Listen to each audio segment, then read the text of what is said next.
गुजरात विधानसभा के चुनाव नजदीक हैं। क्या गुजरात की सत्ता पर भाजपा बरकरार रहेगी या कांग्रेस का वनवास खत्म होगा, या फिर गुजरात वालों का इस चुनाव में बदलेगा मूड और आम आदमी देगा आपको मौका?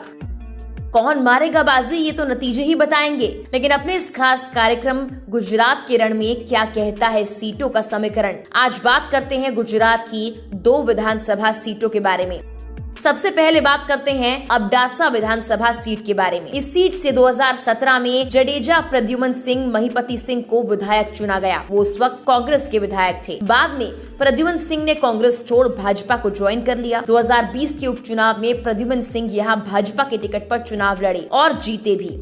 कच्छ की अबडासा सीट पर भाजपा कांग्रेस दोनों का दबदबा माना गया है। कभी यहाँ कांग्रेस जीत जाती है तो कभी ये सीट भाजपा के खाते में जाती है। साल 2017 के विधानसभा चुनाव में कांग्रेस के प्रद्युमन सिंह जडेजा ने भाजपा के छबील पटेल को हरा दिया था। जडेजा को 48.8% वोट मिले थे। भाजपा के खाते में 42.3% वोट आए थे। इस सीट पर कुल 11 प्रत्याशियों ने 2017 में चुनावी मैदान में ताल ठोकी थी। हालांकि इनमें से 9 की जमानत जब्त हुई थी। प्रद्युमन सिंह उपचुनाव में 36,000 वोटों से जीते। अबडासा विधानसभा सीट पर 2012 में कांग्रेस के छबील भाई पटेल विजयी हुए थे। इससे पहले 2007 में भाजपा के जयंती भानुशाली ने यहाँ जीत हासिल की थी। कच्छ के अबडासा विधानसभा सीट में लगभग 2,23,705 मतदाता हैं।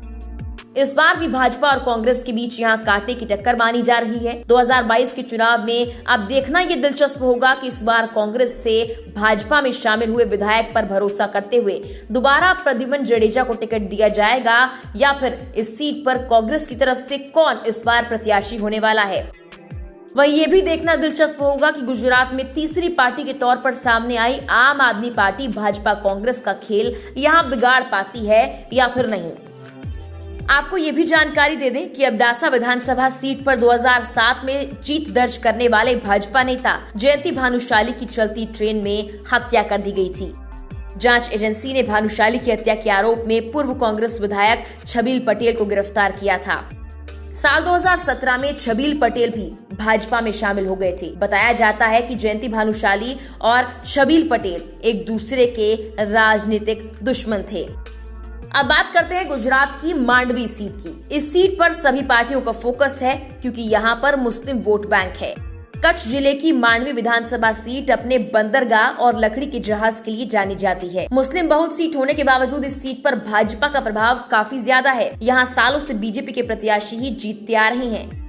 साल 1985 से 2002 तक इस सीट पर भाजपा को जीत मिली, जिसमें गुजरात के पूर्व मुख्यमंत्री सुरेश मेहता का नाम दर्ज है। साल 2002 में गुजरात दंगों के बाद इस सीट पर कांग्रेस के छबील पटेल ने जीत हासिल की थी, लेकिन 2007 में चुनाव में छबील पटेल हार गए। साल 2007, 2012 और 2017 तीनों विधानसभा चुनाव में भाजपा ने इस सीट पर हर बार अपने उम्मीदवारों को बदला है। वर्तमान में इस सीट से बीजेपी के वीरेंद्र सिंह जाडेजा विधायक हैं। माना जा रहा है कि इस सीट पर इस बार आम आदमी पार्टी के साथ ही ओवैसी की पार्टी भी खाता खोल सकती है।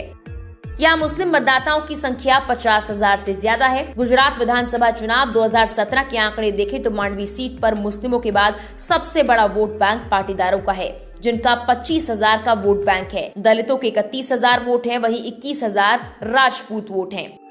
2017 के विधानसभा चुनाव में यहां से बीजेपी के वीरेंद्र सिंह जाडेजा के सामने कांग्रेस के दिग्गज नेता शक्ति सिंह गोहिल चुनावी मैदान में थे। शक्ति सिंह गोहिल करीबन 9,000 मतों से चुनाव हार गए थे। साल 2017 के चुनाव में 1,59,000 से ज्यादा लोगों की वोटिंग हुई थी। इस चुनाव में वीरेंद्र सिंह जाडेजा को लगभग 80,000 वोट मिले थे। उनके विरोध में खड़े शक्ति सिंह गोहिल को 70,423 वोट ही मिल पाए थे। फिलहाल के लिए इस वीडियो में इतना ही। तमाम गुजरात चुनाव से जुड़ी खबरें देखने के लिए आप लोकमत हिंदी को सब्सक्राइब जरूर कीजिए।